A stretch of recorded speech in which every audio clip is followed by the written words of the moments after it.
So sometimes, guys, sometimes we need to consider if we are taking samples, how large of a sample would you need to get for you to have a certain level of certainty around a certain aspect of your sample, okay? So it's kind of like an optimization type question, okay? So there's this lovely example here about a trading standards officer, okay? Is investigating complaints that a coal merchant is giving short measure, as in he's under producing the amount of coal in the sacks. And each sack should contain 25 kilograms, but some variation will inevitably occur because of the size of the lumps of coal. The officer knows from experience that the standard deviation is 1.5. Okay, so we've got a mean, we've got a standard deviation. Okay, oh sorry, variance. No, standard deviation. Yeah, sorry, standard deviation. Okay, the officer plans to take secretly a random sample of N sacks, find the total weight of a coal inside them, and thereby estimate the mean weight of a coal per sack. He wants to measure this figure correct to the nearest kilogram with 95% confidence. What value of N should he choose? Okay, so we're trying to work out, before he even walks into this place, how many sacks does he actually need to measure to get an accurate estimation of the mean to the nearest kilogram. Okay, so let's think about trialing different values. Okay, if we know that the mean weight is expected to be 25 kilograms, okay, to the nearest, well, 25 kilograms, what would be my confidence interval at, was it 95%? What would be my 95% confidence interval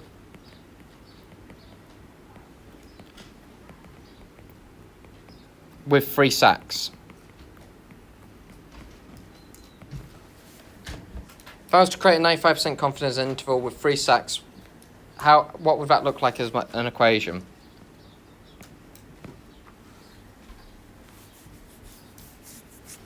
What am I going to be between?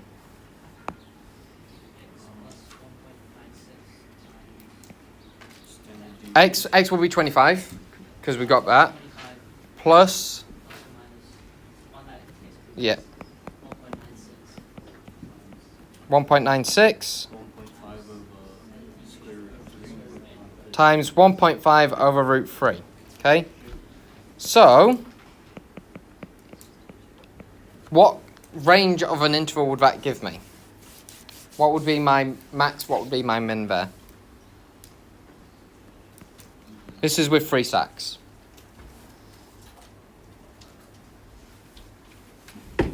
I think it's about 26 point something, but I can't remember off the top of my head. Do we have a max value? 25 plus 1.96 times 1.5 over root 3. What do I give you?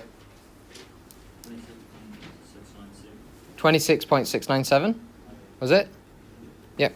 So 26.697. If I was to look on the lower end of that, that's going to be what? 23.303? Yeah, 23.303. Okay. But he's saying that he wants to be 95% confident to the nearest kilogram. Okay. What could be the max value for nearest kilogram that would round to 25? 9999999 infinitely times. So what do we actually say for our upper bound? Just 25.5, yeah. Okay. Because it's continuous variables, 24.9 recurring, sorry, 24.49 recurring is equivalent to 25.5. Okay. And I can show you a proof as to why that is the case later if you want. Okay, so we actually want a region which is 25.5 and 24.5. Okay, we want to have this region. Okay, at the moment with 3 sacks, it's giving me 26.697 and 23.303. Okay, what could I do to decrease the size of that region for 95% confidence interval? Increase n, because as n increases in this formula here, or as this number on the bottom increases, the overall value of this decreases. And basically, we want to get to a point where this has decreased to what value? 0.5. We want that to be 0.5 because 25 plus 0.5 is going to get us to that 25.5 mark, isn't it? Okay, so what we do is we take this out. We don't consider actual free bags. We say you've got, oh, I've just realised I'm back into that green pen again. You say you've got 1.96 times your standard deviation over an unknown value of n, and I want that unknown value of n to be, well, sorry, the unknown that equation there to become 0.5. I mean, it's just rearranging, okay, which is real easy. It just becomes 1.96 times 1.5 all over 0.5 is equal to root n. I would work out what root n is before dealing with a root. Well, n you just need a positive, yeah, because well, you can't have a negative amount of bags, yeah. And you also don't really need to care about the 25 minus 1.96 times 1.5 over n because the n on both sides would be equal. Okay, so you only need to consider one side of this thing for it to work. So you'd then square whatever that value is. Okay, over 0.5 squared is equal to n. So that would give you a value from here at 34.57. Okay, n would be 34.57. If he took 34.57 bags, he would have a 95% confidence that it would be the mean would be plus or minus 0.5 kilograms correct to whatever. Okay, I'm trying to find a better way of putting that because ending on the sentence whatever does not sound like a clear and concise answer. If he took 34.57 bags, which he can't do, so what should we actually use here? 35. Yeah. So he needs to take 35 sacks.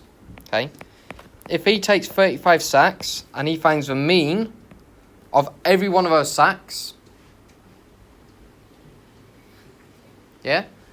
Okay. The mean of all the sacks. Okay. Hang on. What? No, you'd still need to round up because 34 would not be enough sacks.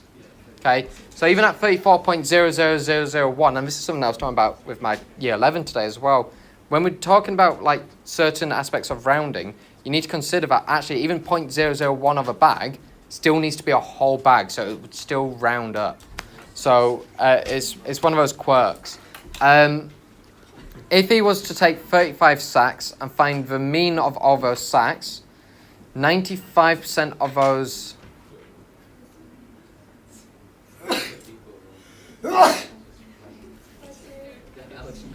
he would have a 95% chance of a population mean occurring within those distributions. Is what we're saying, okay? It's quite complicated to think about, and it just kind of like destroyed me for a second. But that is what you do, okay? If it's an optimized question about finding the number of n sacks, that's what you do. The rounding issues, quite often they refer to this for rounding. So this is because, like, they said rounded to the nearest kilogram. So did you do upper and lower bounds in, like, year 11? Yes.